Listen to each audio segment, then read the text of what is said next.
இப்போ பார்த்தீங்கன்னா, எங்க பார்த்தாலும் இப்போ செய்வின, செய்வின, செய்வின கோளாறுன்னு சொல்லிட்டு அதிகமா இருந்துட்டுருக்கு. அதாவது செய்வினனா என்ன? அப்படின்னு சொல்லிட்டு நெறைய பேருக்கு அதுக்கான சிம்ப்டம்ஸ்லாம் எப்படி இருக்கும்? அந்த அறிகுறிகள்லாம் எப்படி இருக்கும்? அப்படின்னு சொல்லிட்டு நெறைய பேர் கேட்டுட்டு இருக்காங்க.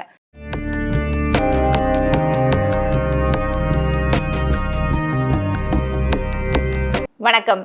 நான் உங்கள் நாகசக்தி அருள்வாக்கு ஜோதிடர் கோமலகாந்தி. இப்ப பார்த்தீங்கன்னா, ஒருத்தவங்க வீட்ல செய்வினை இருந்ததுன்னா, அந்த வீட்டு குடும்ப தலைவர் பார்த்தீங்கன்னா, நிம்மதியே இல்லாம இருப்பாரு. அதாவது ஏதாவது ஒரு பிசினஸ் பண்ணிட்டு இருப்பாங்க. அந்த பிசினஸ் வந்து நல்ல பீக்ல போயிட்டுருக்கும். நல்ல லாபம் வந்துகிட்டே இருக்கும். ஆனா திடீர்னு பார்த்தீங்கன்னா, ஒண்ணுமே இல்லாம அதாவது பிசினஸ் லாஸ் ஆயிட்டு, அந்த கம்பெனியே க்ளோஸ் பண்ற ஒரு சூழ்நிலைய உருவாக்கி குடுக்கும். இது இந்த செய்வின கோளாறு இருந்தா. அது மட்டும் இல்லாம ஒரு மனுஷன வந்து அவங்க என்ன விதமான அதாவது அவங்கள அவ்வளோ ஒரு மோசமான சூழ்நிலைக்கு கொண்டு போய், அதாவது அவங்கள சாகுற நிலைக்கு தூண்டுறது தான் வந்து பார்த்தீங்கன்னா, இந்த செய்வினன்னு சொல்லி சொல்வாங்க. இந்த செய்வினை இருந்ததுன்னா பார்த்தீங்கன்னா, வீட்ல வந்து எப்ப பார்த்தாலும் சண்டை சச்சரவு இருந்துட்டே இருக்கும். நிம்மதி இல்லாம இருக்கும். அடிக்கடி வந்து விபத்து ஏற்பட்டுட்டே இருக்கும். எதனால இந்த விபத்து ஏற்படுது? இப்ப போன வாரம் தான் எனக்கு ஆக்சிடென்ட் ஆச்சு. கை தேய்ச்சுட்டு வந்தது. கை ஃப்ராக்சர் ஆச்சு. இந்த வாரம் சரி நல்லா ஆயிடுச்சுன்னு சொல்லிட்டு வேலைக்கு போலான்னு கிளம்புறேன். ஆனா இப்ப பார்த்தீங்கன்னா, கால் ஃப்ராக்சர் ஆயிடுச்சு. ஹாஸ்பிட்டலுக்கும் வீட்டுக்கும் தான் மாத்தி மாத்தி மாத்தி சுத்திட்டு இருக்க ஒரு சூழ்நிலை உருவாயிட்டு இருக்கு. அதே மாரி பார்த்தீங்கன்னா, இந்த பெண்களுக்கு பார்த்தீங்கன்னா, இந்த மாதவிடாய் பிரச்சனை வந்து அதிகமா இருக்கும். இந்த மாரி செய்வின கோளாறு இருக்கும்போது. அதே மாரி எது சாப்பிட்டாலும் பார்த்தீங்கன்னா செரிக்காது. ஜீரணம்ன்ற ஒரு விஷயமே நடக்காது. எது சாப்பிட்டாலும் ரிட்டர்ன் வந்துகிட்டே இருக்கும். அந்த மாரி ஒரு விஷயங்கள்லாம் பார்த்தீங்கன்னா, செய்வினை இருந்ததுன்னா நடந்துட்டே இருக்கும். அதே மாரி நல்லா படிச்சுட்டு இருக்க பசங்க பார்த்தீங்கன்னா, திடீர்னு வந்து படிக்காம போறது. அதாவது பசங்களோட சேர்ந்துட்டு ஊர் சுத்துறது. அவங்களுடைய மைண்டே வந்து டிஸ்டர்பா இருந்துகிட்டே இருக்கும். திடீர்னு பார்த்தீங்கன்னா, ஒரு ரூம்குள்ள போயிட்டு உட்காந்துப்பாங்க. ஏதோ யோசிச்சுட்டு இருப்பாங்க. எங்கேயோ ஒரு இடம் பார்ப்பாங்க. அதே மாரி கெட்ட கெட்ட கனவுகள் பார்த்தீங்கன்னா, அதிகமா வரும். தூங்கும்போது யாரோ வந்து அவங்கள போட்டு அமுக்குற மாரி, பக்கத்துல வந்து யாரோ ஒருத்தவங்க படுத்துட்டு இருக்கா மாரி, திடீர்னு பார்த்தீங்கன்னா, அப்படியே தூக்கி போடுற மாரி ஒரு சூழ்நிலையும் உருவாக்கும். இதெல்லாம் பார்த்தீங்கன்னா, இந்த செய்வினை இருந்ததுன்னா, அவங்களுக்கு வந்து அந்த நிம்மதியான ஒரு தூக்கத்தையும் குடுக்காது.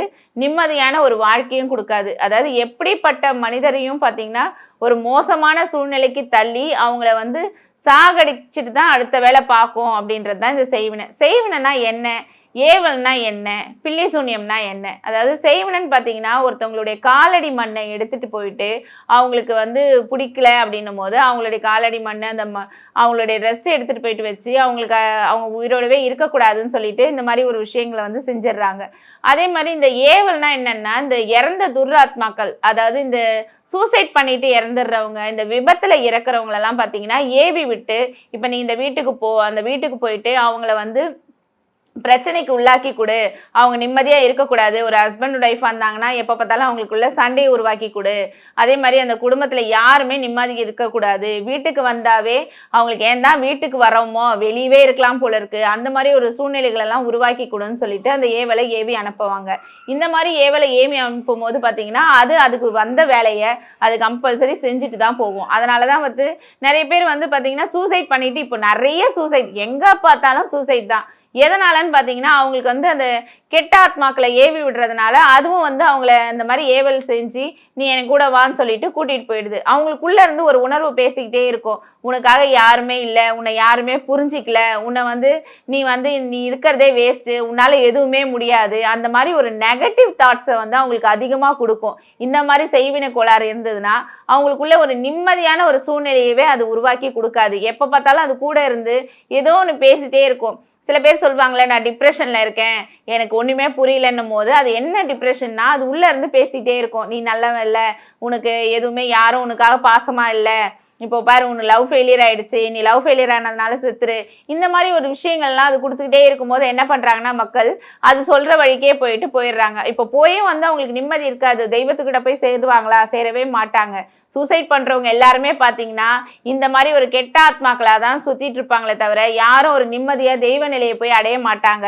அதே மாரி இந்த சூசைட் பண்ணிட்டு இறந்தவங்கள வச்சு தான் பார்த்தீங்கன்னா, இந்த செய்வினெல்லாம் செஞ்சுட்டு இருக்காங்க. அந்த ஏவல் ஏவி விடுறதெல்லாம் இவங்கள வச்சு தான் அத ஏவிட்டு இருக்காங்க. அதனால வந்து தயவு செஞ்சு யாரும் இந்த சூசைடுன்ற விஷயங்கள வந்து பண்ணாம, உங்களால ஜெயிக்க முடியுன்ற ஒரு தன்னம்பிக்கைய வச்சுட்டு வாழ்ந்தீங்கன்னா, வாழ்க்கையில கண்டிப்பா ஜெயிக்கலாம். தேவையில்லாம சூசைட் பண்ணிக்கிட்டு, இந்த மாரி ஒரு துராத்மாவா, கெட்ட ஆத்மாவா 4 பேருக்கு பிடிச்சிட்டு, 4 பேர் உங்கள ஓட்டிட்டு, இந்த மாரி ஒரு விஷயங்கள்லாம் இல்லாம, நிம்மதியான ஒரு வாழ்க்கைய நீங்களே வாழலாம்.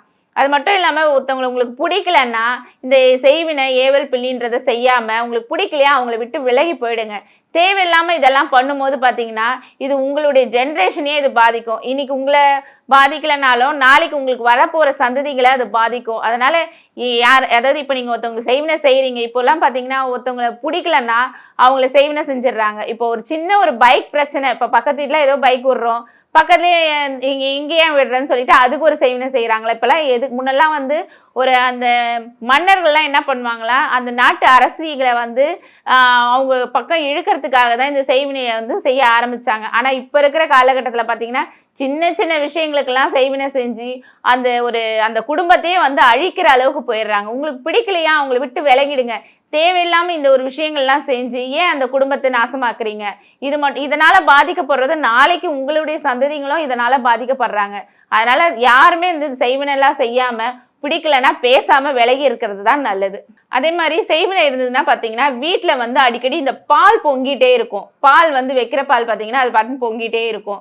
அதே மாதிரி பார்த்தீங்கன்னா வீட்டில் நீங்கள் வளர்க்குற அந்த பிராணிகள், செல்ல பிராணிகள், இப்போ நாய் வளர்ப்பீங்க, பெட் அனிமல்ஸ் வளர்ப்பீங்களே, அந்த நாய் பார்த்தீங்கன்னா ஃபர்ஸ்ட்டு வந்து வீட்டில் வளர்க்குற நாய்களை தான் ஃபர்ஸ்ட் பாதிக்கும். நாயாக இருந்தாலும் சரி, பூனையாக இருந்தாலும் சரி, நீங்கள் என்ன ஒரு அனிமல்ஸ் வளர்த்தாலும் அதுதான் வந்து அந்த செய்வினையினுடைய ஃபர்ஸ்ட் தாக்கம் வந்து அதை தாக்கும். ஒன்று இறந்துடும், இல்லை உடம்பு சரியில்லாமல் ஏதாவது பார்த்துடும். இந்த அமாவாசை பௌர்ணமி டைம்லலாம் பார்த்தீங்கன்னா அதிகமாக அதனுடைய வைப்ரேஷன் வந்து அதிகமாக காட்டும். இப்போ பார்த்தீங்கன்னா சில பேர் வீட்டில் இந்த மீன் வளர்த்துட்டு இருப்பாங்க. அந்த மீன்கள் கூட பார்த்தீங்கன்னா இறந்து போயிட்டு இருக்கும். எதனாலே தெரியலையே இந்த மீன் இறந்துடுச்சுன்னு வேற மீன் வாங்கிட்டு வந்து போட்டேன், ஆனால் அந்த மீனும் இறந்து போகுது. இந்த மாதிரி ஒரு சூழ்நிலைகள்லாம் பார்த்தீங்கன்னா செய்வினைக்கான அறிகுறிகளாக தான் இருக்கும். அதே மாதிரி இந்த கால் பார்த்தீங்கன்னா அடிக்கடி இந்த நிலவாசலில் வந்து அடிப்படும், அந்த கட்டை விரல் அடிபட்டு ரத்தம் வரும். இதுவும் பார்த்தீங்கன்னா செய்வினுக்கான அறிகுறிகள் தான்.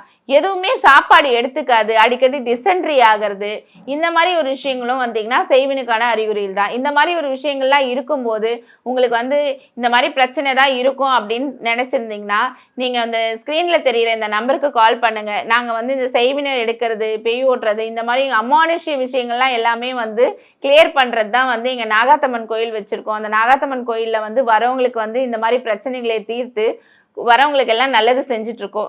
உங்களுக்கு ஏதாவது பிரச்சனை இந்த மாதிரி அறிகுறி தென்பட்டால் வந்து பாருங்க, உங்களுக்கான தீர்வு கண்டிப்பா கிடைக்கும். நன்றி, வணக்கம்.